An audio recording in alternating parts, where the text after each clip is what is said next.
பரிசுத்த யோவான் எழுதின சுவிசேஷம் 14ஆம் அதிகாரம் 27வது வசனம். யோவான் 14ஆம் அதிகாரம் 27வது வசனம். சமாதானத்தை உங்களுக்கு வைத்து போகிறேன், என்னுடைய சமாதானத்தையே உங்களுக்கு கொடுக்கிறேன். உலகம் கொடுக்கிற பிரகாரம் நான் உங்களுக்கு கொடுக்கறதில்லை. உங்கள் இருதயம் கலங்காமலும் பயப்படாமலும் இருப்பதாக. சமாதானத்தை உங்களுக்கு வைத்து போகிறேன், என்னுடைய சமாதானத்தை நான் உங்களுக்கு தருகிறேன். இயேசு ஒரு அற்புதமான வாக்கு கொடுக்கிறார். I will give my peace unto you. என்னுடைய சமாதானத்தை நான் உனக்கு தருகிறேன். அது இயேசுவின் சமாதானம், தேவ சமாதானம், தெய்வீக சமாதானம். எந்த ஒரு பிரச்சனையும் போராட்டங்கள் வந்தாலும் பாதிக்காத ஒரு சமாதானம். இயேசு கொடுக்கிற அந்த சமாதானம் நம்முடைய உள்ளத்தில் இருந்தால், நம்மை சுற்றிலும் என்ன நடந்தாலும், நம்முடைய வாழ்க்கையில் என்ன நடந்தாலும் அது நம்முடைய சமாதானத்தை பாதிக்காது. அதுதான் இயேசு கிறிஸ்து அருளக்கூடிய மெய்யான தேவ சமாதானம். இன்றைக்கு உங்களுடைய உள்ளத்தின் ஆழத்தை சோதித்து பாருங்கள். மெய்யான ஒரு சமாதானம் உள்ளத்தில் இருக்கிறதா என்று யோசித்து பாருங்கள். சிலருக்குள்ள அந்த சமாதானம் இருக்கிறது, மகிழ்ச்சி, அந்த ஆத்ம அமைதி. சிலர் சொல்லுவாங்க, நான் நிம்மதியாக தூங்குறேன் பிரதர், சந்தோஷமாக இருக்கிறேன் பிரதர், ஆண்டவர் என்னை சமாதானமாய் வைத்திருக்கிறார் என்று சொல்லுவாங்க. சிலர் சொல்லுவாங்க, என்ன வாழ்க்கை இது, ஒரே பிரச்சனையாக இருக்குது, ஒரு நிம்மதியே இல்லை, ராத்திரியில் நிம்மதியாக தூங்க முடியுதா, அப்படியே பிரச்சனைலாம் வந்து அலைமோதுகிறது, சமாதானமற்ற நிலைமை. இந்த மாதிரி சூழ்நிலையில் வாழ்கிறவர்களும் இருக்கிறார்கள். உங்கள் உள்ளத்தை சோதித்து பாருங்கள். உங்களுடைய உள்ளத்தின் ஆழத்தை இன்றைக்கி பாருங்கள். மெய்யான அந்த தேவ சமாதானம், இயேசு கிறிஸ்து வாக்கு கொடுத்த தேவ சமாதானம் இருக்கிறதா என்பதை சோதித்து பாருங்கள். சமாதானம் என்பது மனிதன் காசு கொடுத்து வாங்க முடியாது, பணம் கொடுத்தெல்லாம் சமாதானத்தை வாங்க முடியாது. சில மனிதர்கள் நினைப்பாங்க, இந்த பண கஷ்டம் இருக்கிறதுனால தான் சமாதானம் இல்லை, நல்ல பண வசதி வந்துட்டால் நிம்மதியாக இருக்கலாம் என்பதாய். இந்த வியாதி இருக்கிறதுனால தான் எனக்கு சமாதானம் இல்லை, இதெல்லாம் போய் ஒரு நல்ல ஆரோக்கியம் வந்து விட்டால் நிம்மதியாக இருக்கலாம். இந்த மாதிரி ஒரு குடும்பத்துக்குள்ள ஒரு குழப்பமான சூழ்நிலை, அல்லது எனக்கு ஒரு படிச்சுட்டு ஒரு நல்ல வேலை இல்லை, கடன் பிரச்சனை இருக்கிறது, இதுதான் என் சமாதானத்தை பாதிக்கிறது. இதெல்லாம் இல்லை, சரியாயிட்டுன்னா நான் நிம்மதியாக வாழுவேன் என்று சொல்லுகிற மக்கள் உண்டு. ஆனால் பணமோ பொருளோ பதவியோ ஒரு மனிதனுக்கு சமாதானத்தை கொடுப்பது இல்லை. அப்போ சமாதானம் என்பது தேவன் இலவசமாய் கொடுக்கிற ஆசீர்வாதம். நாம் அதை விளங்கி கொள்ள வேண்டும். ஒரு சமயம் ஒரு பட்டணத்திற்கு நாங்கள் ஊழியத்திற்கு சென்றிருந்தோம். அந்த பட்டணத்தில் ஒரு வீட்டில் என்னையும் மனைவியும் தங்க வைத்திருந்தாங்க. பக்கத்தில் எங்களுடைய குழுவினர் தங்கி இருந்தார்கள். ஒரு நாள் பகல் நேரத்தில் ஒரு தாயார் அவங்களை என்னை சந்திக்க வேண்டும் என்று வந்திருந்தாங்க. அவங்க கிறிஸ்தவர் அல்லாதவர்கள். ஒரு கிறிஸ்தவ சகோதரி அவர்களை அழைத்து கொண்டு வந்தாங்க. இந்த ஊழியக்காரரை பார்க்க வேண்டும் என்று கேட்டுக்கொண்டதுனால என்னை பார்க்க அந்த வீட்டுக்கு வந்திருந்தார்கள். அவங்கள பார்த்தாலே தெரியுது, ரொம்ப பக்தி உள்ளவர்கள், தெய்வ நம்பிக்கை உள்ளவர்கள். அவர்களிடத்தில் கேட்டேன், என்ன விஷயமா வந்திருக்கிறீர்கள் என்பதாய். அப்போ அந்த சகோதரி பேச ஆரம்பித்தாங்க. சொன்னார்கள், இந்த பட்டணத்திலேயே பெரிய செல்வந்தர் நாங்கள் தான், அப்போ பண கஷ்டம் இல்லை. என் கணவர் பெரிய ஃபேக்ட்ரி வைத்திருக்கிறார், ஆயிரக்கணக்கான பேர் அதில் வேலை செய்கிறாங்க, அரண்மனை மாதிரி வீடு எங்களுக்கு இருக்கிறது, 2 நல்ல பிள்ளைகள் இருக்கிறாங்க, என் கணவர் என் மேலே ரொம்ப அன்புள்ளவர், நான் என்ன கேட்டாலும் வாங்கி கொடுப்பார், வாங்கி கொடுக்கக்கூடிய வசதியும் இருக்கிறது, இப்போ பண கஷ்டம் இல்லை, நல்ல கணவர், நல்ல பிள்ளைகள், பிள்ளைகளாலும் எந்த பிரச்சனையும் இல்லை, எல்லாமே நல்லா இருக்குது, பக்தியாக இருக்கிறாங்க. ஆனால் என்ன பிரச்சனை என்று கேட்டேன். இதெல்லாம் இருக்குது, எங்கள் வீட்டில் நான் ரொம்ப பக்தியாக சாமி கும்பிடுகிறேன், இந்த தெய்வத்தை வணங்குவதற்கே பல நிமிட நேரம் எடுத்துக்கொள்ளுவேன், நிறைய புண்ணிய ஸ்தலங்களுக்கெல்லாம் போய் நல்ல பக்தியாக சாமி கும்பிடுவேன், எல்லாம் இருக்குது, நிம்மதி இல்லை, சமாதானம் இல்லை, எனக்குள்ள ஏதோ ஒரு குறைவு இருக்கிறது, உண்மையான சந்தோஷம் சமாதானம் என் உள்ளத்தில் இல்லை. அதுதான் அவனுடைய கேள்வி. ஏன் எனக்கு சமாதானம் இல்லை? என் கணவரால் எனக்கு பிரச்சனை இல்லை, அவர் எனக்கு நல்ல நேசிக்கிறார், எல்லாமே செய்கிறார். என் பிள்ளைகளால் பிரச்சனை இல்லை, நல்ல பிள்ளைகள் நல்லா படிக்கிறாங்க, அவங்களால எந்த தொந்தரவும் இல்லை, பண கஷ்டம் இல்லை, எல்லா வசதி இருக்குது, கோடிக்கணக்காக சொத்து இருக்கிறது, இப்படி எல்லாமே இருக்கிறது, பக்தி இருக்குது, தெய்வத்தை தேடுகிறேன், ஏன் எனக்கு சமாதானம் இல்லை? ஏன் என் உள்ளத்தில் நிம்மதி இல்லை? ஏன் என் உள்ளத்தில் ஒரு குறைவு காணப்பட்டு கொண்டே இருக்கிறது? ஏதோ ஒன்றை இழந்த மாதிரி பாரம் இருந்து கொண்டே இருக்கிறது, நிம்மதியே எனக்கு இல்லை என்று சொன்னார்கள். அப்போ யோசித்து பாருங்கள், பண சமாதானத்தை கொடுக்க முடியல, அரண்மனை போன்ற வீடு சமாதானத்தை கொடுக்க முடியல, நல்ல அன்பான கணவர் நல்ல பிள்ளைகள் சமாதானத்தை கொடுக்க முடியல, எல்லாம் இருந்தும் ஒரு பாதிப்பு, சமாதானமற்ற நிலைமை. அப்போ தான் நான் சொன்னதுக்கு ஒரே ஒரு வழிதான் இருக்குது. இந்த உலகத்தின் எந்த காரியமும் சமாதானத்தை தர முடியாது. சமாதான பிரபுன்னு ஒரு ஆண்டவர் இருக்கிறார். அந்த இயேசு உள்ளத்தில் வந்தால் தான் சமாதானம் இருக்கும். அவர் தான் சமாதான பிரபு, அவர் தான் சமாதானம். அந்த சமாதானம் உடைய உள்ளத்தில் வரணுமானா சமாதானத்தின் தேவன் சமாதான பிரபு இயேசு உடைய வாழ்க்கைக்குள்ளே வரணும். இன்றைக்கி நிறைய பேர் சமாதானத்தை தேடுகிறாங்க. எங்கே போனால் சமாதானம் கிடைக்கும், என்ன செய்தால் சமாதானம் கிடைக்கும், இங்கெல்லாம் போனால் எனக்கு தோஷம் நீங்கிருமா, பாவம் நீங்கிருமா, சாபம் நீங்கிருமா, அதுக்கு பணம் செலவு பண்ணுறாங்க, லட்சக்கணக்காக செலவு பண்ணுறாங்க, சிலர் கோடிக்கணக்காக செலவு பண்ணுறாங்க. பணத்தை செலவு பண்ணியாவது சமாதானத்தை பெறணும், நிம்மதியை பெற வேண்டும் என்று. ஆனால் இல்லை, அலைந்து அலைந்து சோர்ந்து போன நிலைமையில் இருக்கிறாங்க. சமாதானம் ஆண்டவர் கொடுக்கிற இலவசமான ஆசீர்வாதம், அது காசு கொடுத்து வாங்கிவிட முடியாது. உலகத்தின் எந்த காரியமும் தேவன் கொடுக்கிற அந்த தேவ சமாதானத்தை தந்துவிடவே முடியாது. அப்போ அந்த மெய்யான சமாதானம் நம்முடைய உள்ளத்தில் ஒரு நிம்மதி, ஆத்ம அமைதி, அதை தருகிற அந்த சமாதானம் பெற்றுக்கொள்ள என்ன செய்வது? நாம் அதை குறித்து தியானிக்கிறதுக்கு முன்னால் 2 சாட்சிகளை நீங்கள் கேட்க போகிறீங்க. அவங்க எப்படி சமாதானத்தை பெற்றுக்கொண்டாங்க, ஏன் அவங்களுடைய வாழ்க்கையில் சமாதானம் இல்லை, அந்த சமாதானத்தை பெற்றுக்கொண்ட விதத்தை சாட்சி சொல்ல போகிறாங்க. முதலாவது சகோதரி சரோஜா, ஈரோட்டை சார்ந்தவங்க. ஈரோட்டில் இருந்து சகோதரி சரோஜா அவங்க வாழ்க்கையில் அந்த சமாதானத்தை குறித்த ஏக்கத்தோடு இருந்தபோது சமாதானம் எப்படி கிடைத்தது என்பதை சொல்கிறாங்க. அந்த பாருங்கள். என் பேர் சரோஜா, என் கணவர் பேர் திருமூர்த்தி, பையன் பேர் அரவிந்த். கணவர் பிரைமரி ஹெல்த் சென்டரில் அசிஸ்டண்டாக இருந்து ரிட்டையர்ட் ஆகிட்டார். நாங்கள் ஈரோட்டில் குடியிருக்கோம். எங்கள் குடும்பம் கிறிஸ்தவ அறியாத குடும்பம். நாங்கள் குடும்பமாக எல்லா கோயிலுக்கும் போவோம். எங்களுக்கு எப்போல்லாம் டைம் கிடைக்குதோ எல்லா நாளும் அதிகமாக ரிலேட்டிவ்ஸ் வீட்டுக்கு போகிறத விட கோயிலில் தான் நாங்கள் அதிகமாக போயிருக்கிறோம். அப்போ இருந்தாலும் எனக்குள்ள ஒரு மனசு சமாதானமே இல்லை, என்னமோ வெறுமையாக இருக்கிற மாதிரியே இருக்கும். கோயிலில் போய் உட்காந்து அழுவை, எனக்கு காரணமே இருக்காது, வீட்டில் எல்லாமே நல்லா இருக்கிற மாதிரி இருக்கும். பட் ஆனால் என் மனசுக்குள்ளே ஒரு பெரிய பாரம் இருந்துக்கிட்டே இருக்கும். என்னன்னு சொல்ல முடியல. யாராவது இவனுக்கு என்ன கஷ்டம்னா எனக்கு சொல்ல தெரியாது, ஆனாலும் ஒரு கவலை இருந்துக்கிட்டே இருக்கும். நான் பாட்டில் சில சமயம் அழுக கூட ஆரம்பிப்பேன்.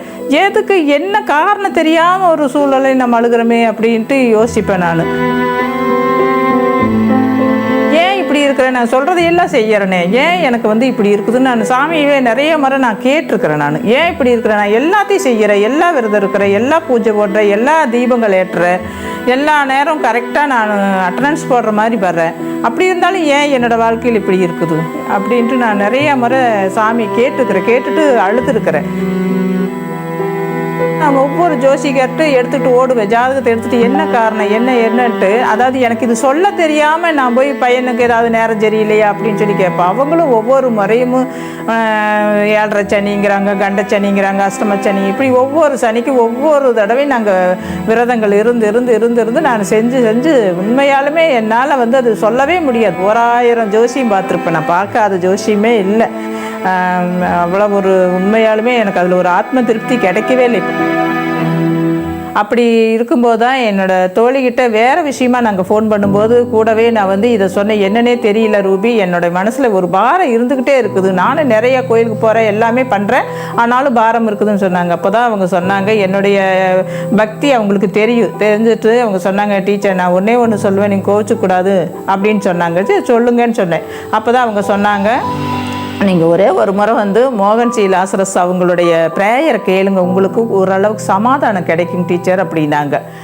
என்ன இப்படி சொல்கிறால, சரி நான் கேட்குறேன் ரூபி, கண்டிப்பாக நான் கேட்குறேன் அப்படின்னு நான் சொல்லிவிட்டு அன்றைக்கி வந்து 1/8/2021 அன்றைக்கி ஞாயிற்றுக்கிழமை பூஜை முடிச்சுட்டு நான் போய் யூடியூப்பில் போட்டு பார்க்கும்போது அவர் மோகன் சி லாசரஸ் ஐயா அவர்கள் வந்து பிரசங்கம் பண்ணிகிட்டு இருக்கும்போது நான் என் மனசில் நினச்சேன், நான் என்னால் முழங்கால் போட முடியாது, ஆனால் என்னோடய பேர் வந்து நீங்கள் உண்மையுள்ள தெய்வமாக இருந்தால் இவர் எனக்கு என் பேரை சொல்லணும்னு சொல்லி நான் அப்படி நினச்சிட்டு அந்த இதை பார்க்கும்போது அடுத்த நிமிஷமே என் பேரை சொல்கிறார். முழங்கால் வலிக்குது, நீங்கள் பேரை சொல்லணும்னு சொல்லும்போது அவர் அப்படியே சொன்னார். அந்த வார்த்தையை சொல்லும்போது என் உடம்பு முழுசு வேத்துருச்சு, என்னை தூக்கி வீசுகிற மாதிரி ஒரு ஃபீலிங், நான் அழுகிறேன். ஐயோ ஏசப்பா என்னை மன்னிச்சிருங்கன்னு நான் கதறேன். எனக்குள்ளே ஒரு பெரிய ஒரு சந்தோஷம் கிடச்சிது, சமாதானம் கிடச்சிது. இத்தனை ஆண்டுகள் கிடைக்காத ஒரு சந்தோஷம் எனக்கு என் வாழ்க்கையில் கிடச்சிச்சு. ஒரு அமைதி கிடச்சிது. எனக்கே அது டிஃப்ரெண்ட்டாக எனக்கு ஃபீல் பண்ண தெரிஞ்சிச்சு. அப்போ தான் நான் இவ்வளோ நாளாக தேடின தெய்வங்கள் தவறுங்கிறது நான் அப்போ உணர்ந்துட்டு தான் ஏசப்பாவுக்கு பிரியமில்லாத எல்லாத்தையும் நான் தூக்கி வெளியில் போட ஆரம்பிச்சிட்டு நானும் என் கணவரும் சேர்ந்து அடுத்த நாள் போய் நாங்கள் பைபிள் வாங்கிட்டு வந்து பைபிள் படிக்க ஆரம்பித்தேன். இப்போ வந்து நான் டெய்லி பைபிள் வாசிக்கிறேன், பாட்டு பாடுறேன், ப்ரேயர் பண்ணுறேன். ஜெபம் பண்ணும்போதெல்லாம் எனக்கு அப்படியே ஜெபம் தொடங்கும் போதே எனக்கு கண்ணீர் அப்படியே தாரையாக வந்துடும். ஏன்னா நான் அவ்வளோ தவறு பண்ணியிருக்கிறேன். சாமி என்னை மன்னிச்சிருங்க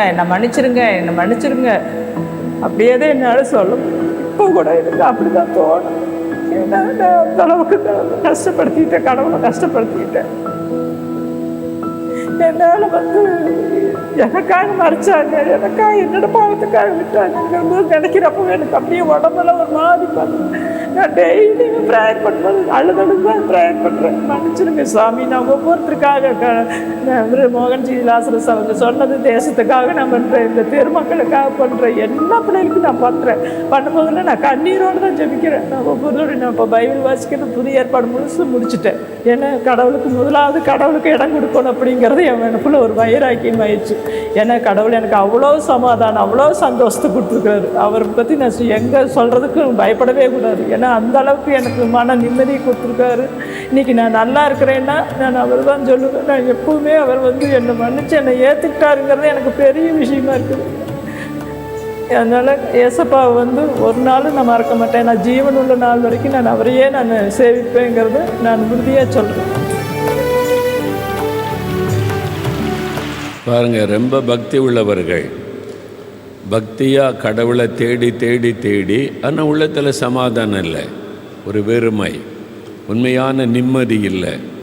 அதுக்கு எத்தனையோ இந்த மந்திரவாதிகள் குறி சொல்கிறவங்களெல்லாம் போய் பார்த்து இதை செய் அதை செய், இந்த தோஷம் அந்த தோஷம் எல்லாத்தையும் செஞ்சுருக்காங்க. விரதம் இருந்து நிம்மதி இல்லை, சமாதானம் இல்லை.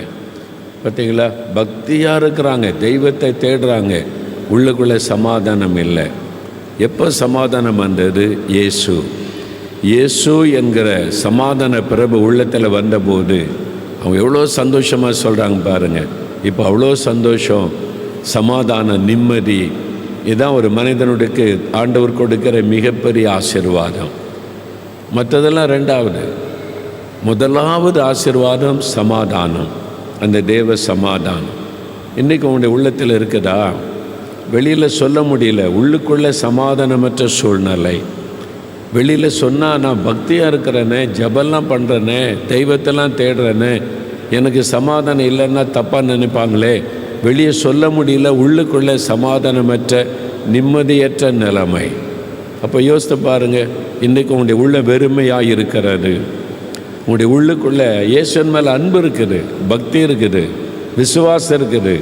ஆனால் இயேசு உள்ளத்தில் வரும்போது தான் அந்த சமாதானம் உண்டாகும். இன்னொரு சாட்சி கூட பார்க்க போகிறீங்க. சகோதரி நாகராணி, கிருஷ்ணகிரியிலிருந்து சகோதரி நாகராணி பேரை கேட்டாலே தெரியுதில்ல அவங்க எப்படி இருந்திருப்பாங்க. அவ்வளோ பக்தியாக இருந்திருக்கிறாங்க. அவங்களே சொல்கிறத கேளுங்க.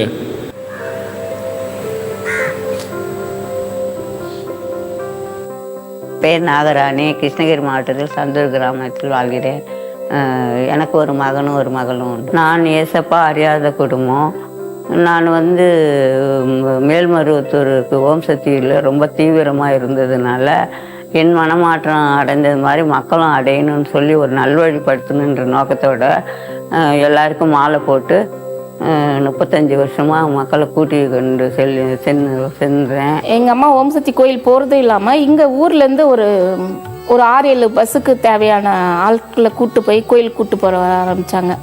ஒரு பஸ்ஸுக்கு 60 பேருனாவே போட்டுக்கோங்க. ஒரு கிட்டத்தட்ட 350, 400, 500 பசங்க ஆளுங்களை கூட கூப்பிட்டு போயிருக்காங்க. நான் மாலை போடுற குருசக்தியாக இருந்து அவங்களுக்கு மாலை போட்டு இருமுடி கட்டி வருஷம் கூட்டிகிட்டு போவேன். இப்படியெல்லாம் ரொம்பவும் அவங்களே உலகமாக வாழ்ந்துன்னு இருந்தோம். எனக்கு எந்த மாற்றமும் இல்லை. தெய்வ பக்தி தான் வந்துச்சே தவிர எனக்கு இன்னும் நான் அந்த சாமியை கும்பிட்டதுனால எனக்கு இதுக்கு வந்துச்சு அது வந்துச்சுன்னா சொல்கிற அளவுக்கு எதுவும் இல்லை. இப்படி இருக்கும்போது எங்கள் வீட்டுக்காரர் திடீர்னு இறந்ததுனால ஹார்ட் அட்டாக்கில், அதனால் எனக்கு குடும்பம் அவரே பார்த்துன்னு இருந்தார். எனக்கு குடும்பத்தை பற்றியே தெரியாது. அந்த சமயத்தில் எனக்கு மனசே நிம்மதி இல்லை. இவ்வளோ பக்தியாக இருந்து கூட எனக்கு எந்த சந்தோஷமும் இல்லை, சமாதானமும் இல்லை. அந்த சமயத்தில் தான் என் ஃப்ரெண்டு தங்கமுத்துன்றவங்க, நீ ஏன் இவ்வளோ வேக்காலப்படுற, மனசுக்கெல்லாம் நிம்மதி சந்தோஷம் இருக்கிறதாரு ஒரு ஏசப்பா தான், நீ நம்ம லாரன்ஸ் ஐயா ப்ரேயரை கேளு அப்படின்னு சொன்னாங்க. அவங்க சேனலு எல்லாம் சொல்லி எனக்கு அடிக்கடி ஃபோன் போட்டுன்னு இருந்தாங்க. நானும் அதையே பார்த்துட்டு தான் 22வது வருஷத்துலேருந்து தான் அவரை பார்த்துட்டு இருந்தேன். சரி அவங்க சொல்கிறாங்களேன்ட்டு நான் ஒரு 2 வாரம் 3 வாரம் போட்டு பார்த்தேன். எனக்கு ரொம்ப ஈர்ப்பாக இழுத்துச்சு அவர் வசனம், அவர் சொன்னதெல்லாம். அப்படி இருக்கும்போது நம்ம ஏன் நம்ம இவ்வளோ அற்புதத்தையும் அதிசயத்தையும் காட்டுற அவர் ப்ரேயர் மூலம் வீட்டில் டிவி பார்த்துட்டு இருக்கிறவங்களுக்கெல்லாம் இவ்வளோ அற்புதம்லாம் நடக்கும்போது நமக்கு ஏன் நடக்காது? நம்மளும் நினச்சி பார்க்கலாம். நமக்கு எதுவும் வேணாம், இருக்கிறதே எனக்கு போதும் ஆண்டவரே, நீ எனக்கு சமாதானத்தையும் சந்தோஷத்தையும் கொடு அப்படி தான் நான் நினச்சேன். வேறு எதுவுமே அவர்கிட்ட கேட்கல. எனக்கு நைட்டில் தூக்கம் வர மாட்டேன்ட்டு நான் என்ன பாவம் செஞ்சேன், என் பாவத்தெல்லாம் கழுவுங்க ஐயா. அவர் சொல்கிற ப்ரேயரை வச்சு தான் நானும் கும்பிட்டேன். ஐயா ப்ரேயர் கேட்க எனக்கு ஒரு புத்துணர்ச்சி. அவர் ஒரு உடம்புல ஒரு வல்லமை இறங்குறாப்புல இருக்கும். ஆனால் அவர் ஒரு ஏழை பாலை படிக்காதவங்க எல்லாரும் புரிஞ்சிக்கிறாப்புல ஜபம் பண்ணுறதுனால மக்கள் மனதில் சீக்கிரம் அட்டாச் ஆகிடுறாரு. அது மாதிரி எனக்கும் ஆயிடுச்சு. அது கேட்க எனக்கு சமாதானம் கிடச்சிச்சு, சந்தோஷம் கிடச்சிச்சு. நான் திடீர்னு அந்த ஓம் சக்தியிலேருந்து விலகிட்டு நான் வர்றதில்லைன்னு சொல்லி வந்துட்டு எல்லாரும் இருக்க, நீ இல்லைன்னா மன்றமே இல்லை, நீ எதுக்காக விலகிற, என்ன நீ போய் கிறிஸ்டினில் போய் சேர்ந்துட்டியான்லாம் கேட்டேன். கிறிஸ்டினில் சேர்க்கல, என்னை ஆண்டவர் நான் அவர் தான் மதம் மாறல, மனசு தான் மாற்றிருக்காரு. எனக்கு இத்தனை சாமி கும்பிட்டு என்ன நடந்துச்சு? ஒன்றுமே இல்லை. அவர்கிட்ட போனோம், இன்னும் 6 மாதம் கூட ஆகலை. எனக்கு சமாதானத்தை கொடுத்தாரு, சந்தோஷத்தை கொடுத்தாரு. எனக்கு அதுவே போதும். என்னை பரலோகத்துக்கு போகிறதுக்கு வழியை மோகன் ஐயா காட்டி கொடுக்குறாரு. எனக்கு எந்த தெய்வம் பிடிக்குமோ நான் அந்த தெய்வத்துக்கிட்ட போவேன். உங்களுக்கு எது பிடிக்குதோ நீங்கள் அங்கே போங்க, நீங்களே ஒரு நாளைக்கு அறிஞ்சு என் பின்னால் வருவீங்க அப்படின்னு தான் சொல்லுவேன். நான் இப்போ முழுசாக ஏசப்பாவை ஏற்றுக்கிட்டேன். ஒரு உயிருள்ள தேவன் தான் அவர் உயிருள்ள தேவனாக இருக்கிறனால தான் 3ஆம் நாளே உயிர் தெழுந்தார். இறந்து இந்த பாடுகள் மத்தியிலையும் 3ஆம் நாளே உயிர் தெழுந்து சாட்சி கொடுத்தாரு எல்லாருக்கும். அப்படி இருக்கும்போது நேற்று இன்று நாளையும் மாறாத தெய்வம் ஏசப்பா ஒருத்தர் தான். ஏசப்பா நமக்காக சிலுவையில் அரைஞ்சாங்களே, அந்த நமக்காக பாடுபட்டவருக்காக நம்ம என்ன செஞ்சோம்? இன்னுமே செய்யலையே. என்னை இந்த கடைசி காலத்தில் ஆண்டவர் தேர்ந்தெடுத்தார். எதற்காக தேர்ந்தெடுத்தார்னு எனக்கு தெரியல ஆண்டவரே, நீங்கள் அதுக்கு என்னை பயன்படுத்துங்க.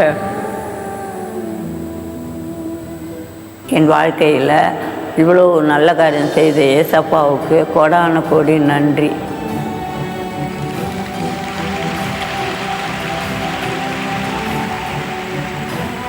பாருங்கள், இவங்க எவ்வளோ பக்தியாக இருந்திருக்கிறாங்க. மக்களெல்லாம் பக்தி மார்க்கத்தில் அழைச்சிட்டு போயிருக்கிறாங்க. 35 வருஷம் தவறாமல் தெய்வ வணக்கம் செய்து மக்களெல்லாம் அதுக்கு நேராக அழைத்து கொண்டு போய் பக்தியாக இருந்தவர்கள் நிம்மதி இல்லை, சமாதானம் இல்லை. அதான் அவங்க சொன்னார். அவன் சொல்ல எல்லாம் எனக்கு இருக்குது, பணம் தேவையில்லை, சுகம் தேவையில்லை, எனக்கு நிம்மதி வேணும், சமாதானம் வேணும். அதுதான் அவனுடைய ஏக்கம். 35 வருஷமாக பக்தியோடு தெய்வத்தை தேடியும் சமாதானம் இல்லை. ஆனால் மெய்யான சமாதானம் தருகிறவர் இயேசுதான் என்பதை அறிந்து கொண்டு இயேசுக்கு தன் வாழ்க்கையை ஒப்பு கொடுத்தாங்க. இப்போ எவ்வளோ சந்தோஷமாக சொல்கிறாங்க பாருங்கள். அவங்க எல்லாருக்கும் மத்தியில் மக்களுக்கெல்லாம் சொல்கிறாங்க. இப்போ அவங்களுக்குள்ள என்ன பாரம்னா, இந்த இயேசுக்காக நான் என்ன செய்கிறது, எனக்காக இவ்வளோ ரத்தம் சிந்தி மரித்த இயேசுக்காக நான் என்ன செய்ய போகிறேன், வயசான காலத்தில் தான் ஆண்டவர் என்னை தெரிந்து கொண்டிருக்கிறார். அந்த சந்தோஷம், ஆண்டவர் கொடுத்த சமாதானம், நிம்மதியாக இருக்கிறேன், சமாதானமாக இருக்கிறேன், இதான் ஆண்டவர் கொடுக்கிற மிகப்பெரிய ஆசீர்வாதம். இன்றைக்கு உங்களுடைய உள்ளத்தில் ஒரு கேள்வி கேளுங்க. மெய்யான சமாதானம் உள்ளத்தில் இருக்குதா? மெய்யான ஒரு ஆத்ம அமைதி, நிம்மதி உங்களுடைய உள்ளத்தில் இருக்குதா? உங்களுக்குள்ள தனிப்பட்ட முறையில் சிலர் சொல்லுவாங்க, என் குடும்பத்துக்குள்ள சமாதானமே இல்லை, ஒரே பிரச்சனை, போராட்டம், குழப்பம். வேலை செய்கிற இடத்துல சமாதானமே இல்லை, பிரச்சனை. பிஸ்னஸில் பல பாதிப்புகள், பிரச்சனை, சமாதானமே இல்லை. நான் இருக்கிற இடத்துல நிறைய போராட்டம், ஒரு நிம்மதியாக வாழ முடியல. இப்படி பல காரியத்தை நீங்கள் சொல்லலாம். ஆனால் தனிப்பட்ட முறையில் உங்களுடைய உள்ளத்தில் அந்த சமாதானம் முதலாவது வர வேண்டும். உங்களுக்குள்ள அந்த ஆத்ம அமைதி, அந்த நிம்மதி, சமாதானம் வந்தால் தான் உங்களுடைய குடும்பத்துக்குள்ள அந்த சமாதானம் வர முடியும். நீங்கள் வேலை செய்கிற இடத்துல, வசிக்கிற இடத்துல சமாதானம் உண்டாக முடியும். முதலாவது தனிப்பட்ட முறையில் உங்களுடைய உள்ளத்தில் சமாதானம் உண்டாக வேண்டும். இப்போ வேத புஸ்தகத்தில் பரிசுத்த லூக்கா எழுதின சுவிசேஷம் 7ஆம் அதிகாரம் 50வது வசனத்தை வாசிக்க கேட்போம். லூக்கா 7ஆம் அதிகாரம் 50வது வசனம். இயேசு ஸ்ரீயை நோக்கி, உன் விசுவாசம் உன்னை ரட்சித்தது, சமாதானத்தோடே போ என்றார். இயேசு ஒரு பெண்ணை பார்த்து, இயேசுவை தேடி வந்த ஒரு மகளை பார்த்து சொல்லுகிறார், மகளே, உன் விசுவாசம் உன்னை ரட்சித்தது, நீ சமாதானத்தோடே போ. ஆண்டவர் சமாதானத்தை அருளி அவளை ஆசீர்வதிக்கிறார். ஆனால் அவள் இயேசுவை தேடி வந்து எனக்கு சமாதானம் வேண்டும் என்று ஜெபம் பண்ணவில்லை. ஆனால் இயேசு அதை அறிந்து கொண்டு அவருடைய உள்ளம் பாதிக்கப்பட்டிருக்கிறது, சமாதானத்திற்காக ஏங்குகிறாள். ஆகவே அவளுக்கு சமாதானம்ங்கிற ஆசீர்வாதம் தான் தேவை என்று ஆண்டவர் சமாதானத்தை அருளுகிறார். சிலர் வியாதியிலிருந்து சுகம் பெற வருவாங்க, சிலர் பிசாசு பிடியிலிருந்து விடுதலை பெற வருவாங்க. அப்படிலாம் இயேசுவை தேடி வந்தார்கள். ஆனால் இவள் எதற்காக இயேசுவை தேடி வந்தாள்? எனக்கு சமாதானம் வேணும், நிம்மதி இல்லை, சமாதானம் இல்லை, சமாதானம் வேண்டும் என்று இயேசுவை தேடி வந்தாள். இயேசு அவளுக்கு சமாதானத்தை அருளி ஆசீர்வதித்தார். ஏன் அவளுக்கு சமாதானம் இல்லை? எப்படி அவளுக்கு சமாதானத்தை ஆண்டவர் அருளினார்?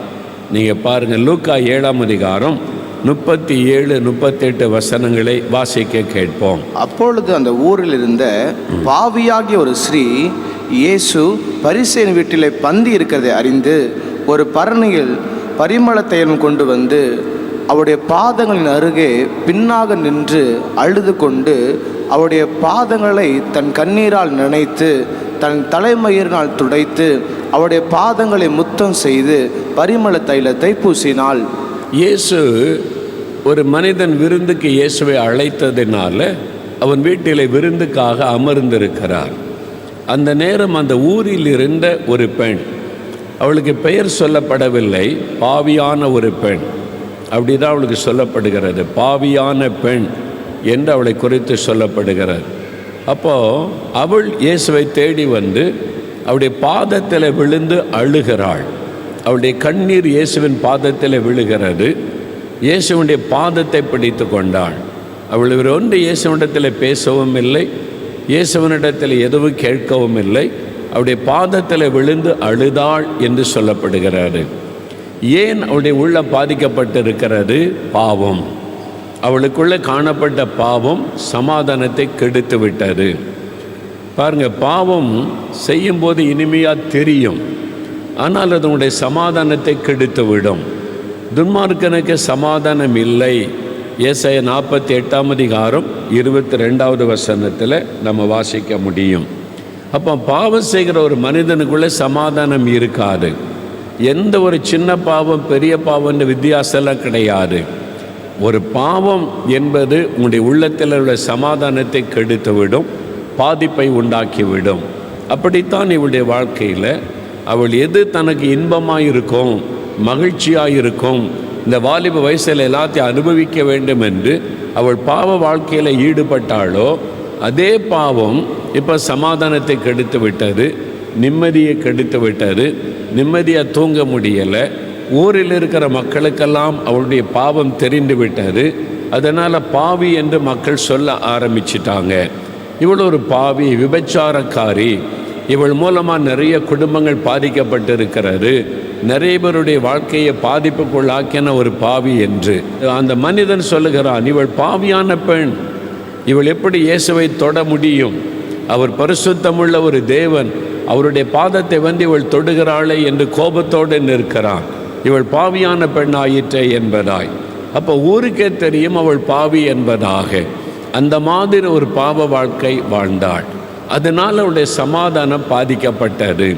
பாவம் சமாதானத்தை பாதிக்கும். எந்த பாவமாக இருந்தாலும் உங்களுடைய உள்ளத்தின் சமாதானத்தை முதலாவது அது பாதித்து விடும்.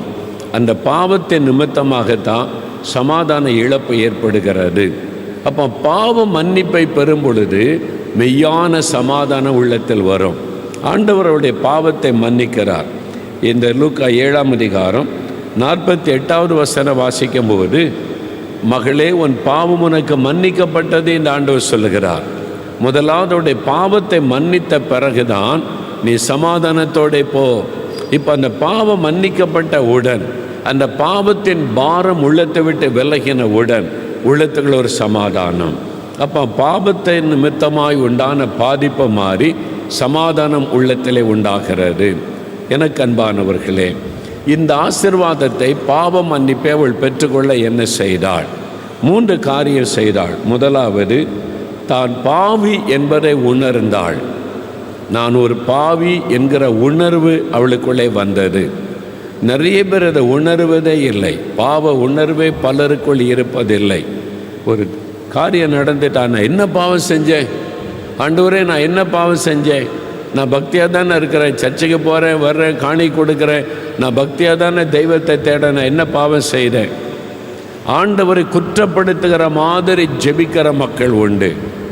அப்போ தன்னுடைய பாவத்தை குறித்த உணர்வில்லாமல் இருக்கிறவர்கள், அதுதான் நிறைய பிரச்சனை. ஒரு சமயம் கன்னியாகுமரி மாவட்டத்துக்கு ஊழியத்துக்கு போயிருந்தேன். அங்கே இருக்கிற சபை ஊழியர் சொன்னார், ஒரு வயசான ஐயா படுக்கையில் இருக்கிறாங்க வீட்டில், அவங்களால நடக்க முடியாது, அதனால் கூட்டத்துக்கு வர முடியாது, எங்கள் சபையை சார்ந்தவங்க தான், வீட்டில் போய் ஒரு ஜெபம் பண்ணிடலாமான்னு கேட்டாங்க. வயதான ஐயா, நடக்க முடியாது, அதனால் நடந்து கூட்டத்துக்கு வர முடியாது, வீட்டில் இருக்காங்கன்னு சொல்கிறீங்க, சரி நான் வருகிறேன், போகலான்னு சொல்லி அந்த ஊழியக்காரரோடு நான் போனேன். அங்கே போனால் அந்த ஐயாவை கஷ்டப்பட்டு தூக்கி உட்கார வச்சாங்க படுக்கையில். அவர் உட்கார்ந்துருந்தா, அவரோடு நான் பேசினேன். இந்த வயதானவங்க ரொம்ப பலவீனப்பட்டாங்கன்னா நான் பெரும்பாலும் அவங்கள சந்திச்சிருவேன். ஏன்னா அவங்க மரணத்துக்கு சமீபமாக இருக்கிறாங்க, பரலோக ராஜ்யத்துக்கு சமீபமாக இருக்கிறாங்க. அந்த டைமிலாவது ரட்சிக்கப்பட்டால் பரலோகத்துக்கு போயிட முடியுமேன்னு சொல்லி அவங்களை சந்தித்து நான் பேசுவது உண்டு.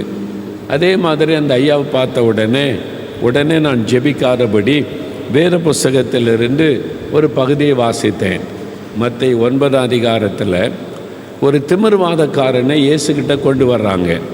கொண்டு வந்த உடனே இயேசு அவனை குணமாக்குவார்னு பார்த்துக்கிட்டே இருக்கிறாங்க. இயேசு அவனை பார்த்து, மகனே திடன்கொள், உன் பாவங்கள் உனக்கு மன்னிக்கப்பட்டது அப்படின்னு இயேசு சொல்லுகிறார்.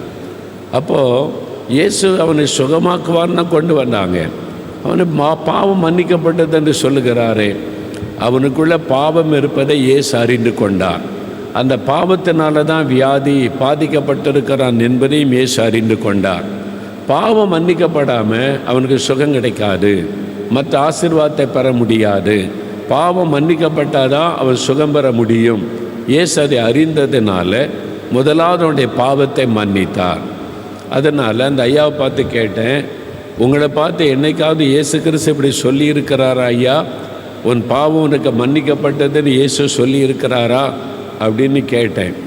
உடனே அவர் சொன்னார் பாருங்க ஒரு பதில், பாவலாம் நான் ஒன்றும் செய்யலை ஐயா, நான் உண்டு, என் வேலை உண்டு, அதுதான் நான் இருக்கிறேன், சர்ச்சுக்கு போவேன் வருவேன், நான் யார் தொந்தரவுக்கும் போக மாட்டேன், யார் சொத்துக்கும் ஆசைப்பட மாட்டேன், நான் பாவம்லாம் ஒன்றும் செய்யலையான்னு சொல்லிட்டார்.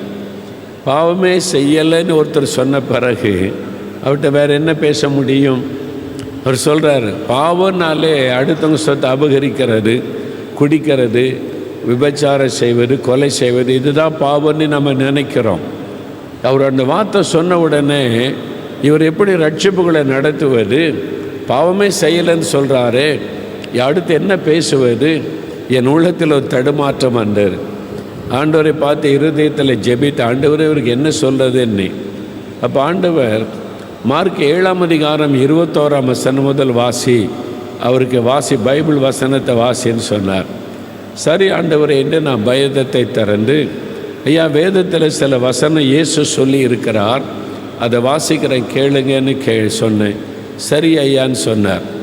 அப்போ மனுஷருடைய இருதயத்திற்குள் இருந்து பொல்லாத சிந்தனைகள், விபச்சாரங்கள், வேசித்தனங்கள், அசுத்தங்கள், காமவிகாரங்கள், பெருமைகள், பொறாமைகள், சண்டைகள், வாக்குவாதங்கள், இதெல்லாம் மனுஷருடைய உள்ளத்தில் என்று புறப்பட்டு மனிதனை தீட்டப்படுத்தும் அப்படின்னு இயேசு சொல்லி இருக்கிறார். இதில் சொன்ன ஒரு பாவம் கூட நீங்கள் செய்ததில்லையா என்று கேட்டேன் பாருங்க. அவருடைய டோனே மாறிவிட்டது. நான் இந்த பாவத்தெல்லாம் செஞ்சுருக்கிறேன் ஐயா, எனக்குள்ளே இந்த பாவெல்லாம் இருந்திருக்குது ஐயா. ஒரு உணர்வு அப்போ தான் அவருக்குள்ளே வந்தது. தான் பாவி என்கிற உணர்வு. நான் என்ன பாவம் செஞ்சேன், நான் என்ன தப்பண்ணேன்? நமக்கு பாவம் இல்லை என்போமானால் நம்மை நாமே வஞ்சிக்கிறவளாக இருக்கிறோம். பாவம் எனக்குள்ளே இல்லை, நான் பாவம்லாம் செய்யலைன்னு சொல்லுவது தான் மிகப்பெரிய பாவம். ஏன் தெரியுமா? நிறைய பேர் நினைக்கிறாங்க நாம் பாவம் செய்வதனால் பாவிகள் அல்ல, நாம் பாவத்தில் பிறக்கிறதுனால பாவம் செய்கிறோம். 51ஆம் சங்கீதம் 5ஆம் வசனத்தில் ஒரு பக்தன் சொல்லுகிறார், என் தாய் என்னை பாவத்தில் கற்பம் தரித்தாள். நான் பாவத்திலே பிறந்தவன், அதனால் எனக்குள்ள பாவ உணர்வுகள் வந்து கொண்டு பெருமை வருது, எரிச்சல் வருது, கோபம் வருது, இச்சைகள் வருது, புறங்கூறுவது வருது, அடுத்தவங்களை குறை சொல்லுகிற காரியம் வருது, கோபம் எரிச்சல் எல்லாம் வருகிறது. ஏன்னா அந்த பாவ சுபாவம் எனக்குள் இருக்கிறது, பிறக்கும் பொழுதே வந்துவிட்டது. என் பெற்றோர் மூலமாக அந்த பாவம் எனக்குள்ளே வந்துவிட்டது. என் தாய் என்னை பாவத்தில் கற்பம் தரித்தாள், அதனால் அந்த பாவங்கள் எனக்குள் இருக்கிறது என்று ஒரு பக்தன் சொல்லுவதை வேதத்தில் நம்ம வாசிக்கிறோம். அப்போ பாவம் இல்லைன்னு யாருமே சொல்ல முடியாது. நான் பாவமே செய்யலை அப்படின்னு ஒரு மனிதனும் சொல்ல முடியாது. நீ யோசித்து பாருங்கள், குழந்தை பிறக்கும்போது வளருது, திடீர்னு அது ஏதாவது கேட்டால் தரமாட்டேன் அப்படின்னு சுயநலமாக வச்சுக்கிறது. அதுக்கு எப்படி அந்த சுயநலம் கொடுக்கக்கூடாதுன்ற எண்ணம் வந்தது? அதில் திடீர்னு கோவப்படுது. நம்ம ஏதாவது சொல்லிட்டா, சின்ன கோவப்பட யாராவது சொல்லிக் கொடுக்குறோமா? பிள்ளைக்கு பிடிவாதத்தை சொல்லிக் கொடுக்குறோமா? பிடிவாதம் பண்ணுது, கோபப்படுது. எப்படி அந்த குணங்கள் அந்த பிள்ளைக்குள்ளே வருது? பிறக்கும் பொழுதே இந்த பாவ சுபாவம், பெற்றோருடைய குணம் அப்படியே சந்ததியாய் தொடருகிறது. ஜென்ம சுபாவம், ஜென்ம பாவம் அப்படியே தொடருகிறது. அதனால் பாவமே நான் செய்யலைன்னு ஒரு மனிதனும் சொல்ல முடியாது. எல்லா மனிதரும் பாவம் செய்து தேவ மகிமை அற்றவர்கள் ஆனார்கள் என்று வசனம் சொல்லுகிறார்.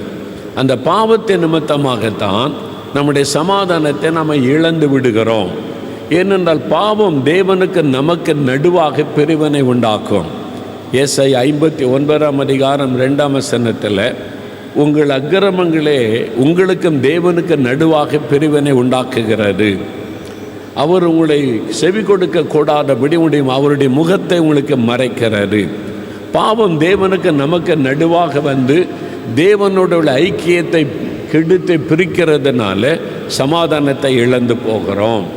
அப்படியானால் நம்முடைய பாவத்திலிருந்து விடுதலை பெற முதலாவது நான் பாவி என்கிறதை உணரணும். எனக்குள்ள இந்த பாவ குணம் இருக்குது, பாவ சுபாவம் இருக்குது, இந்த மாதிரி நான் கோபப்படுகிறேன், எரிச்சல் படுகிறேன், பொய் சொல்லுகிறேன், மற்றவர்களை வேதனைப்படுத்துகிறேன், காயப்படுத்துகிறேன், என்னுடைய இருதயத்தில் இந்த பாவம் இருக்கிறது என்பதை உணர வேண்டும். இந்த பெண் உணர்ந்தாள். நான் ஒரு பாவி என்கிற உணர்வு அவளுக்குள்ளே வந்தது. இதில் என்ன தப்பு இருக்குது? எல்லாரும் செய்யாததே நான் செய்துட்டேன், அந்த மாதிரி வாக்குவாதம் பண்ணவில்லை, நான் பாவம் செய்துட்டேனே என்ற உணர்வு அவளுக்குள்ளே வந்தது. அதுதான் முதல் படி. சமாதானத்தை நீங்கள் பெறுவதற்கு நான் பாவி என்கிறதை உணர்ந்து கொள்ள வேண்டும். நான் பிறக்கும் பொழுதே பாவ சுபாவம் எனக்குள் இருக்கிறது. நான் வளர வளர இந்த பாவ சுபாவமும் வளர்கிறது. அந்த ஜென்ம பாவம் என்னை கரைப்படுத்தி தேவனோடு உள்ள ஐக்கியத்தை கெடுத்து விட்டது. அதான் சமாதானம் இல்லை. ரெண்டாவது, இந்த பெண் பாவி என்பதை உணர்ந்ததோடு நின்றுவிடவில்லை. அவள் பாவத்தை மன்னிக்கும் இயேசுவனிடத்திலே வந்தாள். சரியான நபரிடத்திலே வந்தாள். இயேசுதான் பாவத்தை மன்னிக்க முடியும். அவள் தேவாலயத்திற்கு போயிருக்கலாம், ஆசாரியரை பார்த்திருக்கலாம். அங்கே ஆசாரியர்கள் இருந்தாங்க, பலி செலுத்துதல் நடக்கிறது, எல்லாம் போயிருக்க கூடும். அவள் ஜெபாலயத்திற்கு போயிருக்க கூடும், தேவாலயத்திற்கு போயிருக்க கூடும், அவள் போய் பலி செலுத்திருக்க கூடும், எல்லாம் ஒருவேளை இந்த சடங்குகளெல்லாம் செய்திருக்க கூடும். ஆனாலும் வாழ்க்கையில் நிம்மதி இல்லை. அப்போ அவள் பார்க்கிறாள், என் பாவத்தை யார் மன்னிக்க முடியும்? யார் எனக்கு மெய் சமாதானத்தை தர முடியும்? அவள் ஏக்கத்தோடு தேடுகிற சமயத்தில் தான் இயேசுவை பற்றி கேள்விப்படுகிறாள். கடவுள் மனிதனாய் வந்திருக்கிறார், அவர் மனிதர்கள் மத்தியில் உலாவுகிறார், அற்புத அடையாளங்களை செய்கிறார். ஒரு மனிதனால் அப்படியெல்லாம் செய்ய முடியாது. செத்தவங்களை கூட உயிரோடு எழுப்பி விடுகிறார். அவர் கடவுள், அவர் தேவன், அவர் மனிதனாய் வந்திருக்கிறார், அவர் மனுஷகுமாரனாய் வந்திருக்கிறார், தேவகுமாரன் மனித ரூபம் கொண்டு வந்திருக்கிறார் என்று அந்த செய்தியை கேட்டவுடனே, அப்படியானால் இவர் என் பாவத்தை மன்னிக்க முடியும். அதை அவள் அறிந்து கொண்டவுடனே இயேசுவனிடத்திலே வருகிறாள்.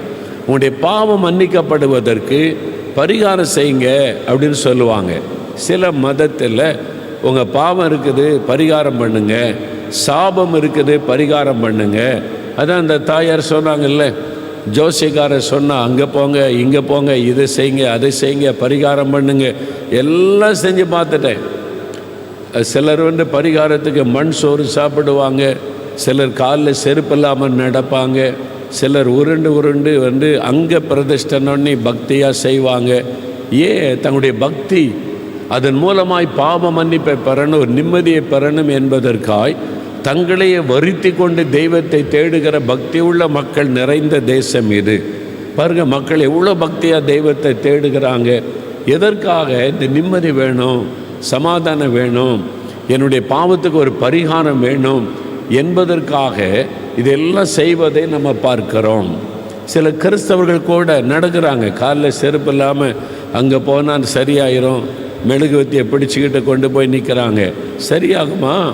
பாவம் மன்னிக்கப்படுமா? பாவம் மன்னிக்கப்பட ஒரே ஒரு வழிதான் உண்டு, இயேசு இயேசு இயேசு இயேசு. அவர் ஒருவர் தான் பாவத்தை மன்னிக்க முடியும். அவர் தான் பாவத்துக்கு பரிகாரி.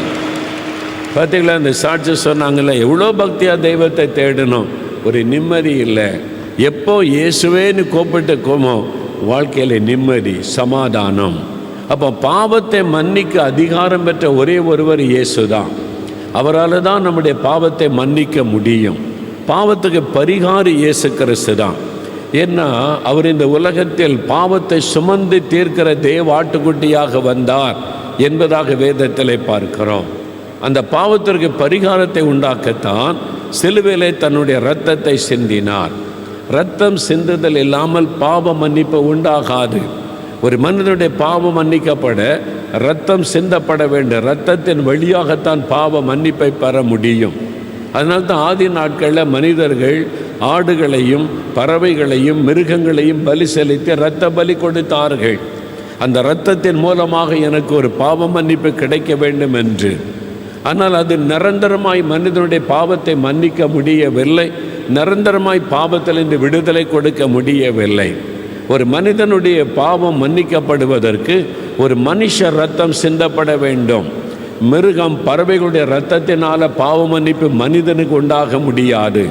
ஒரு மனித இரத்தம், அது பரிசுத்தமுள்ள இரத்தம் சிந்தப்பட வேண்டும். ஆண்டவர் தேடி தேடி பார்க்கிறார். தான் சிருஷ்டித்த மனிதர்களிலே பரிசுத்தமான மனிதர்கள் யார் இருக்கிறார்கள்? ஒருவரும் இல்லை. எல்லாரும் பாவம் செய்து தெய்வ மகிமை அற்று போனவர்கள். அப்படியானால் இந்த ரட்சிப்பை பாவ மன்னிப்பை எப்படி உண்டாக்குவது? நானே மனிதனாய் போகிறேன், அவருக்காக ஒரு சரீரம் ஆயத்தமாக்கப்பட்டது என்று வேதம் சொல்லுகிறது. அப்போ வார்த்தையாயிருந்த தேவன் மாம்சத்தில் இந்த உலகத்தில் வெளிப்பட்டார். இயேசு என்கிற பெயரில் அவர் இறங்கி வந்து பரிசுத்த ஒரு வாழ்க்கை வாழ்ந்தார். இயேசு கிறிஸ்துவுடைய பிறப்பு பரிசுத்தம், அவருடைய வாழ்க்கை பரிசுத்தம், அவருடைய பிரசங்க பரிசுத்தம், எல்லாமே பரிசுத்தம்.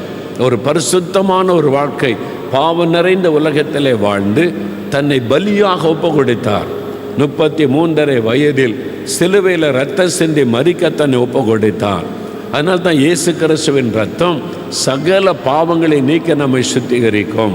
நமக்கு சமாதானத்தை உண்டு பண்ணும் ஆக்கினை இயேசுவின் மேல் வந்தது.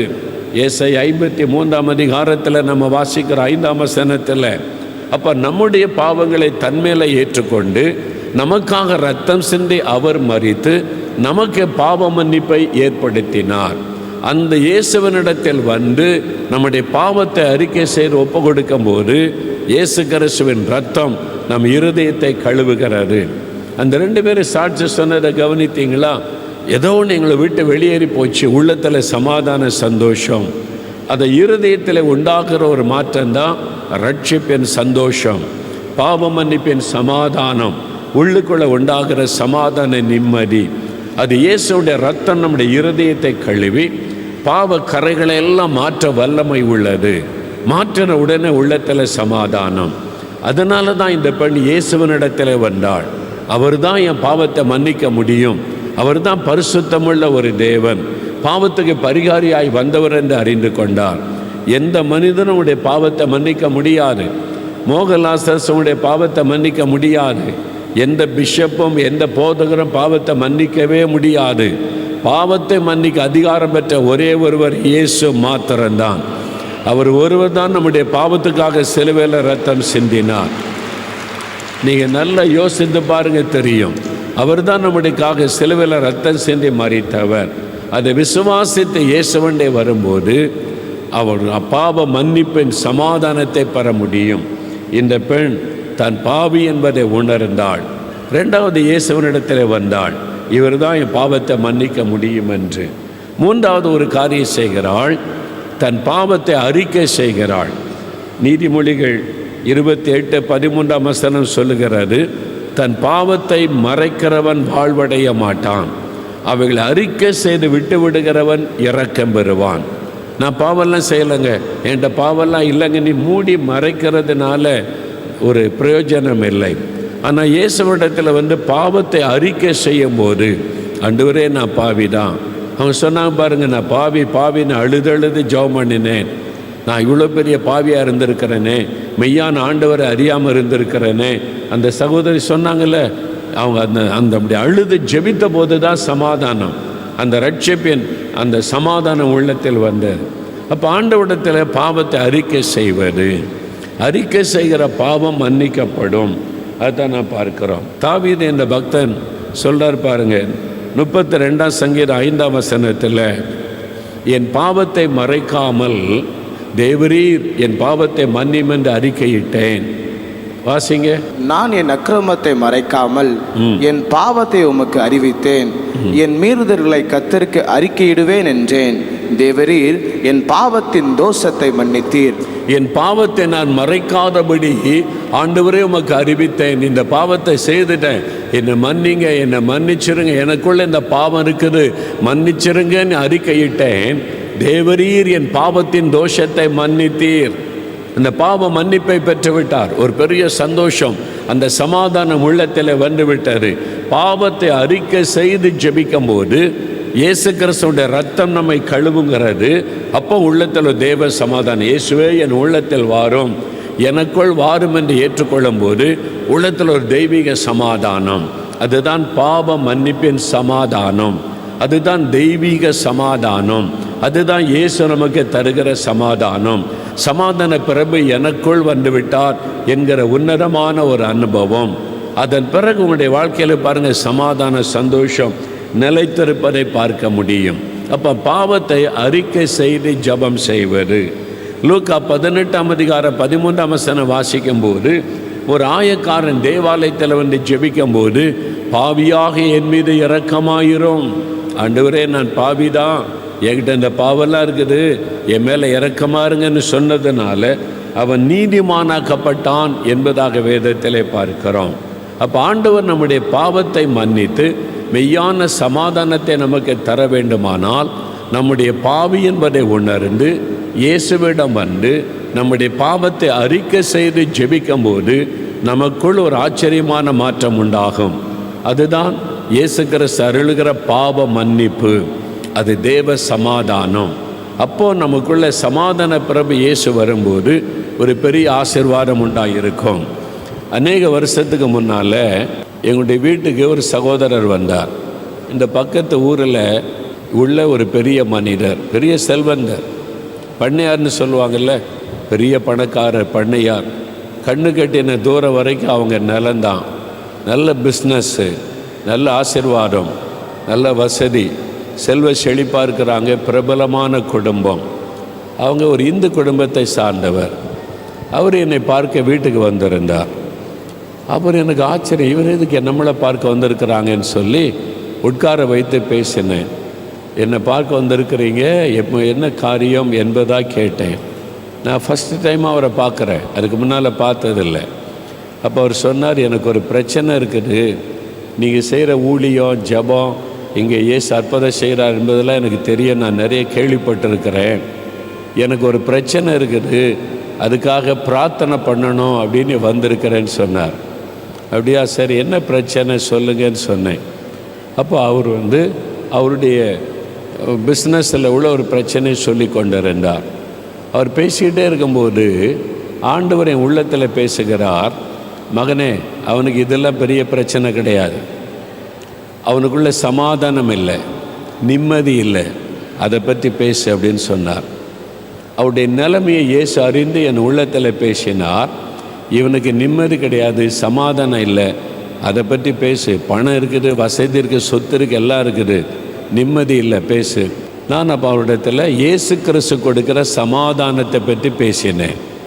என் வாழ்க்கையில் எப்படி இயேசு சமாதானம் தந்தார், என் பாவத்தை அறிக்கை செய்து ஜெபித்த போது பாவ மன்னிப்பின் சமாதானத்தை எனக்கு தந்தார், அதெல்லாம் அவருக்கு சொன்னேன்னா கவனமாக அப்படியே கேட்டார்.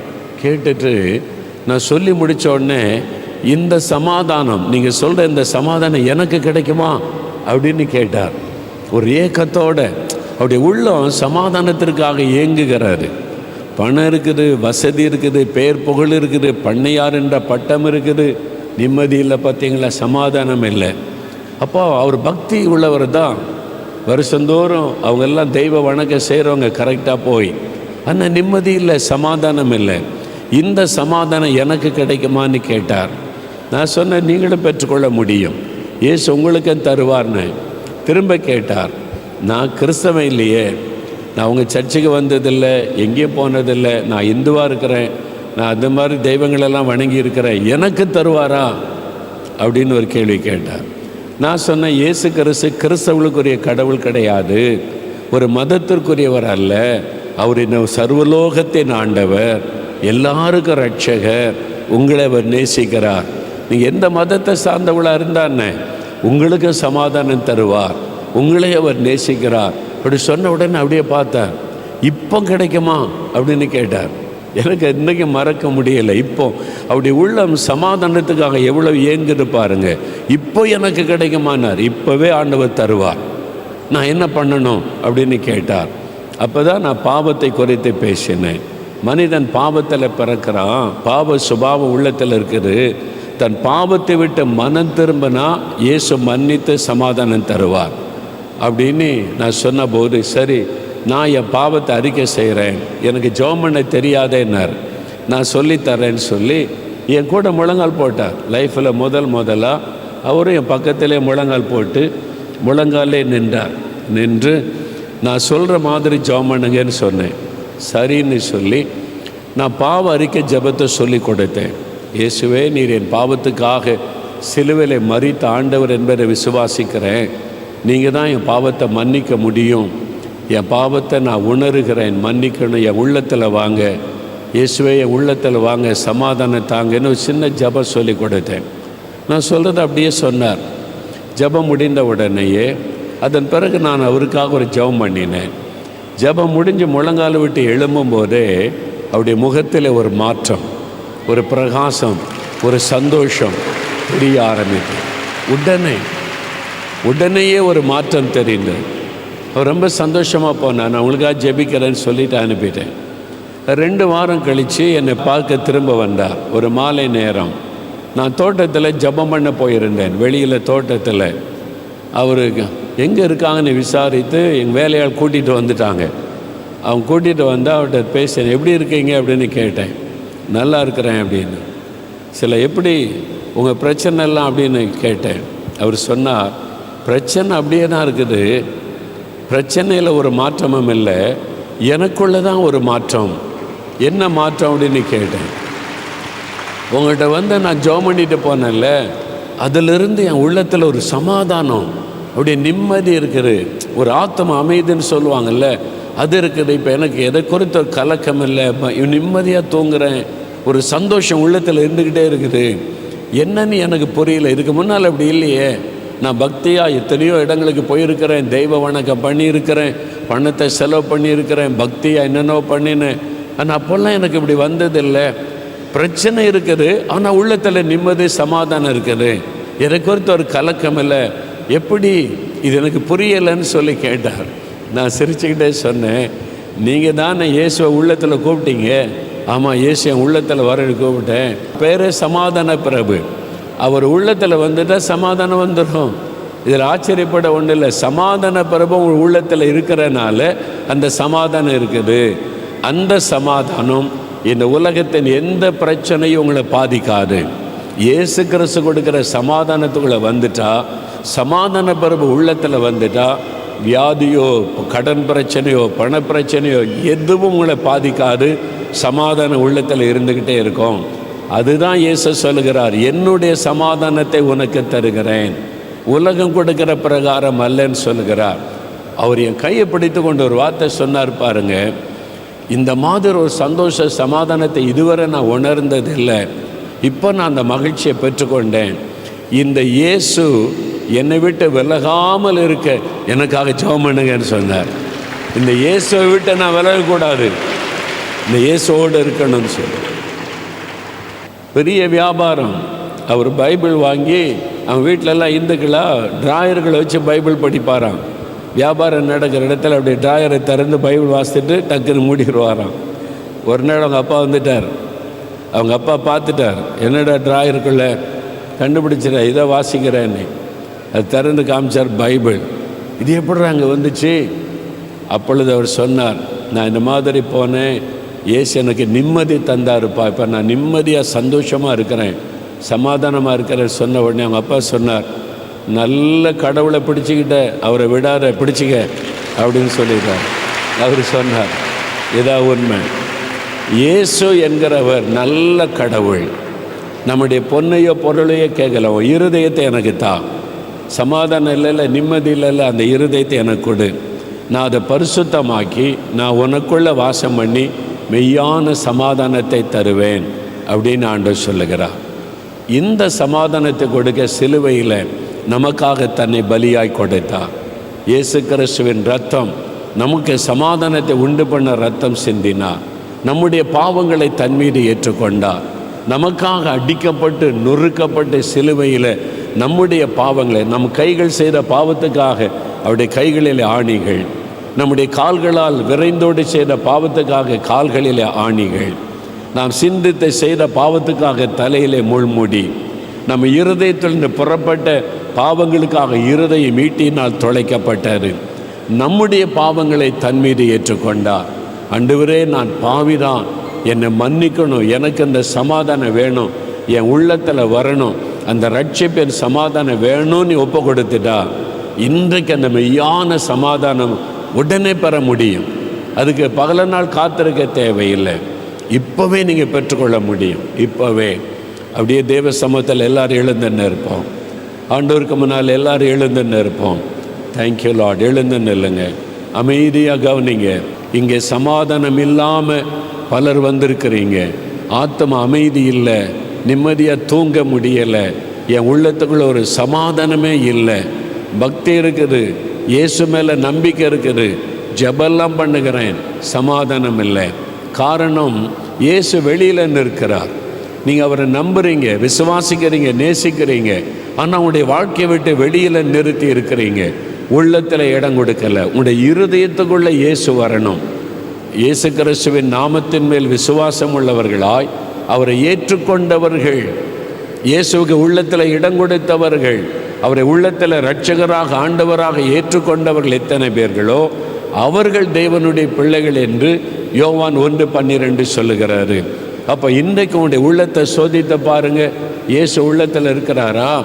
உள்ளத்துக்குள்ள என்ன இருக்குது? பெருமை இருக்குதா? பொறாமை இருக்குதா? எரிச்சல் இருக்குதா? கோபம் இருக்குதா? இச்சைகள் இருக்கிறதா?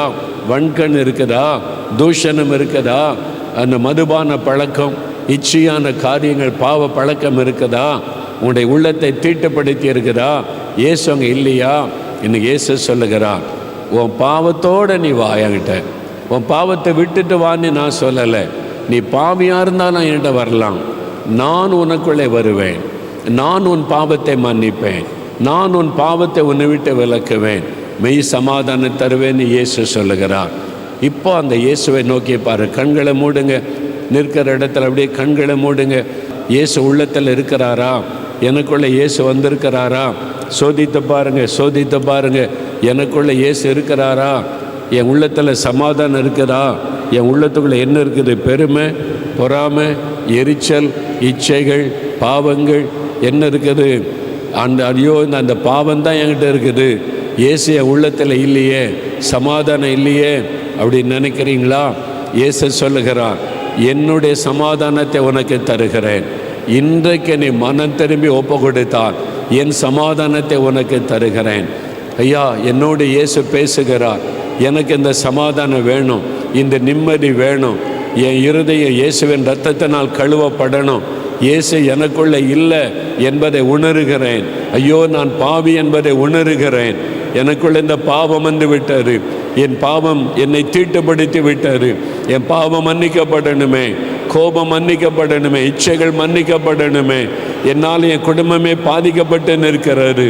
என் பாவத்தை இயேசு மன்னிக்கணுமே, மன்னித்து எனக்கு சமாதானம் வேணுமே. இயேசுவே என்னை மன்னியும், இயேசுவே எனக்கு சமாதானம் தாரும், இயேசுவே உம்முடைய இரத்தத்தினால் என்னை கழுவும், இயேசுவே என் உள்ளத்தில் வாரும். எனக்கு நீங்கள் வேணும் ஆண்டவரே, என் உள்ளத்தில் நீங்கள் வரணும். மெய்யான சமாதானம் எனக்கு வேணும். ஜெபிங்க, ஜெபிங்க, ஜெபிங்க.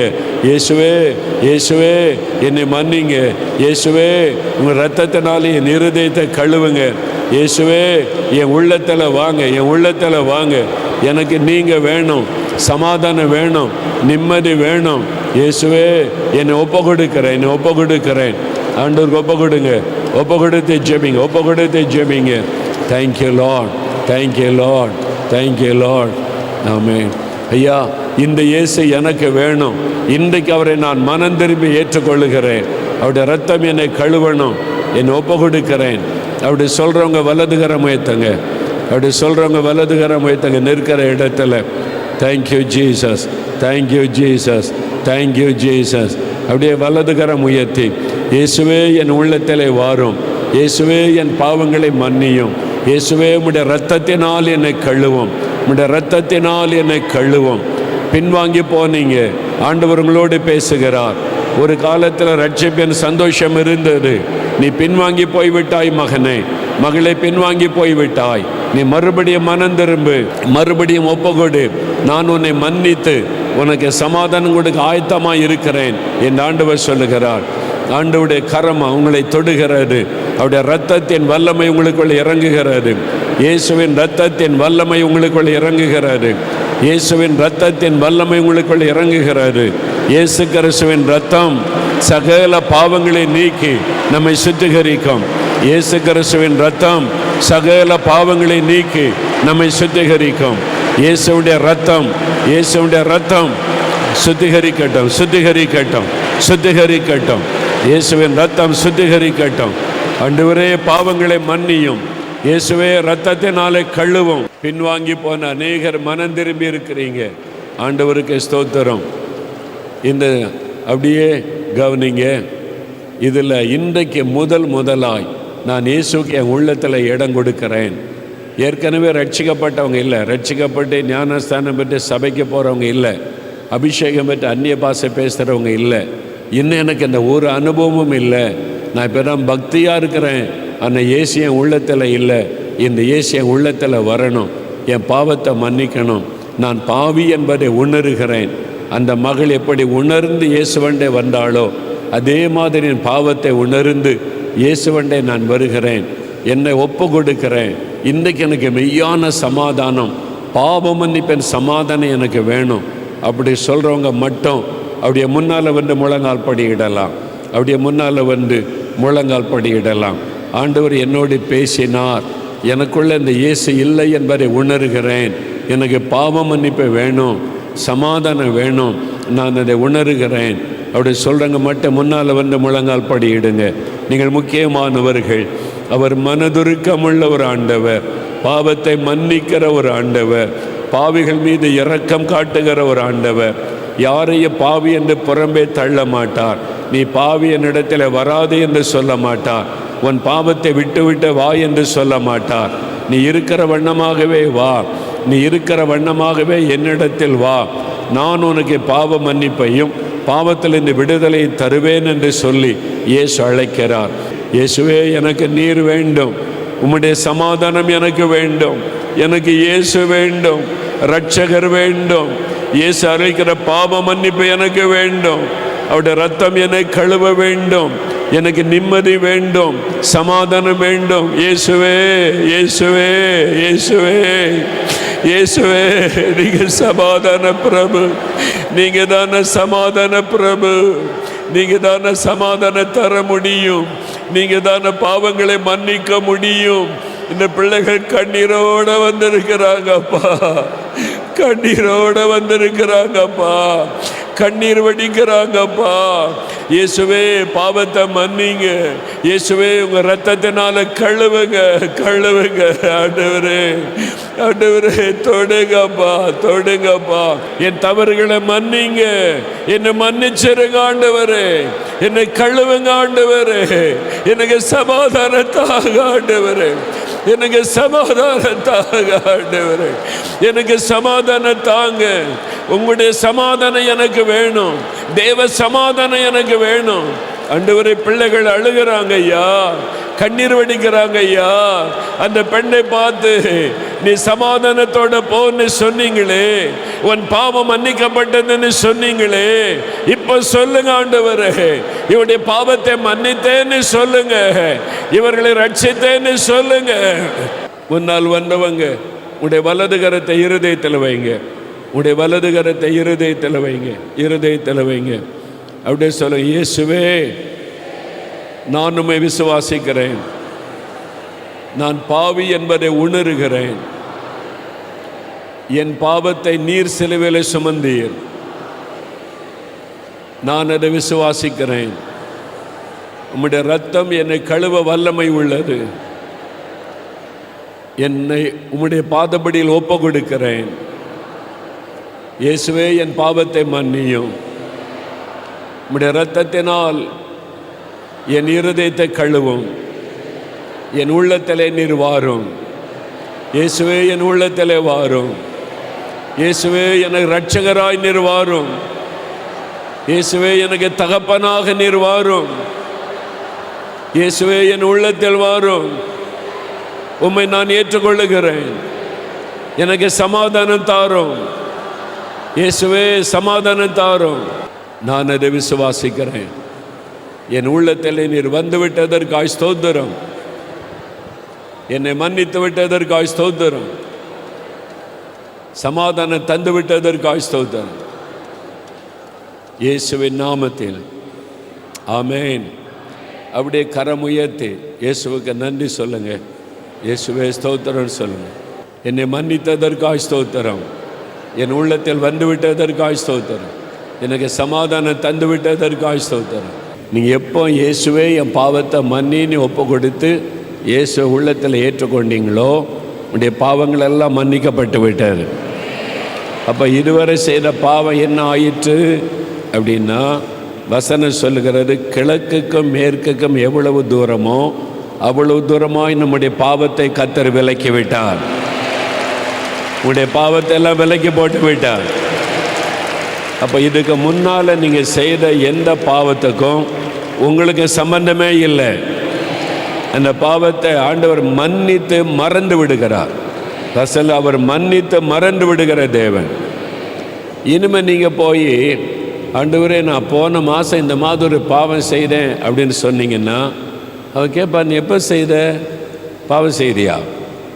எனக்கு ஞாபகம் இல்லை என் மகனே அப்படின்னு சொல்லுவார். ஏன்னா அவர் பாவத்தை மன்னித்து மறந்து விடுகிற தேவன். பாவத்தை நம்ம திரும்ப திரும்ப சொல்லி வேதனைப்படுத்துகிறவர் அல்ல. அப்போ பழைய பாவங்கள் எல்லாம் மன்னித்து மறக்கப்பட்டு விட்டாரு. ஆண்டவர் புது இருதயத்தை உங்களுக்கு தந்திருக்கிறார்.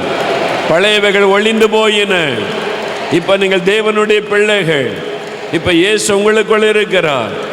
தினமும் காலையில் எழுந்த உடனே இயேசுவே என் பாவத்தை மன்னித்ததற்காய் ஸ்தோத்திரம், எனக்குள் நீர் இருக்கிறதற்காய் ஸ்தோத்திரம், என்னுடைய தகப்பனாக தாயாக இரட்சகராக என்னோடு இருக்கிறதற்காய் ஸ்தோத்திரம், நீர் கொடுத்த சமாதானத்திற்காய் ஸ்தோத்திரம். தினம் அவரை துதிக்கணும். ஆண்டவரே, வந்திருக்கிற இந்த பிள்ளைகளை நான் ஆசீர்வதித்து அனுப்புகிறேன். இவருடைய பெயர்களை ஜீவ புத்தகத்தில் நீர் எழுதிவிட்டதற்காய் ஸ்தோத்திரம். இந்த சமாதானம் எப்பொழுதும் அவர்களுக்குள் நிலைத்திருக்கட்டும். பொல்லாத சத்துரு இந்த பிள்ளைகளை தொடாதபடி நீர் பாதுகாத்து கொள்ள உம்முடைய இரத்தத்தின் வல்லமைக்குள் ஒப்பு கொடுக்கிறேன். ஆசீர்வதித்து வழி நடத்தும். இயேசுவின் நாமத்தில் ஜெபிக்கிறோம் பிதாவே. ஆமேன், ஆமேன். For further details and prayer support, contact Jesus Redeems Ministries, Nalamavadi, Thoothukudi District, 628-211. Our phone number 04639 353535. info@jesusredeems.org. Our website www.jesusredeems.com. God bless you.